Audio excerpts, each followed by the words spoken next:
మేడారంలో శిలాఫలకాలు భక్తులను ఆకట్టుకుంటున్నాయి. సాధారణంగా ఎప్పుడూ పెట్టే శిలాఫలకం కాకుండా మేడారం చరిత్రను చాటి చెప్పేలా రూపొందించిన శిలాఫలకాన్ని ప్రారంభించారు సీఎం రేవంత్ రెడ్డి. మేడారం గుడి పునర్నిర్మాణం, అభివృద్ధి పనుల ప్రారంభోత్సవం, శిలాఫలకానికి సంబంధించి మరింత సమాచారం మా ప్రతినిధి అరుణ్ అందిస్తారు.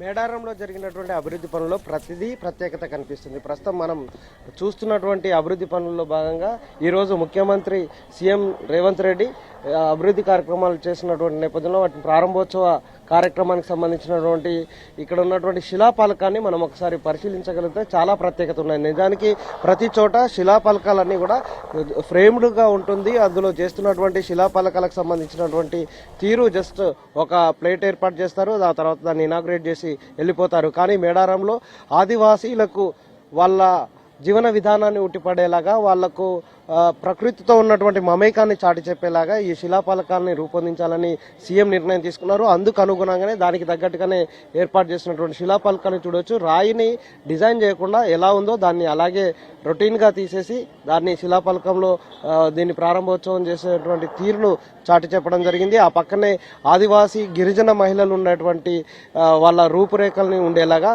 పక్కన శిల్పాలు పెట్టారు. ఆ తర్వాత కొమ్ముతూ డప్పు వాయిద్యాలకి గిరిజన జీవన విధానంలో చాలా ఇంపార్టెన్స్ ఉంటుంది కాబట్టి డప్పు వాయిద్య కళాకారులని ఏర్పాటు చేయడం జరిగింది. ఇలా శిలాఫలకాలకు సంబంధించినటువంటి విధానంలో ఇక్కడ ప్రత్యేకత చాటుకున్నటువంటి తీరును స్పష్టంగా కనిపిస్తుంది. ఇక్కడ ఉన్నటువంటి శిలాఫలకాల తీరు ఆకట్టుకునే రీతిలో ఉంది. వాళ్ళు డప్పు వాయిద్యాలకి ప్రాధాన్యత ఇవ్వడం, గిరిజన నృత్యాలకు సంబంధించిన మహిళలు చేసే నృత్య కళని ప్రదర్శించేలాగా ఏర్పాటు చేయడం జరిగింది. ఆ తర్వాత దేవాలయంలో పాల్గొన్నటువంటి ఇక్కడ ఎవరెవరు అధికారులు పాల్గొన్నారు, దీనికి డెవలప్మెంట్ చేసిన వాళ్ళు ఎవరున్నారు, దీంట్లో ఉన్నటువంటి దేవాలయ నిర్మాణంలో పాల్గొన్న వాళ్ళ వివరాలన్నీ కూడా చిరకాలం నిలిచిపోయేలాగా అటవీ శాఖ అధికారుల నుంచి మొదలు పెడితే ఐఏఎస్ అధికారులు, అలాగే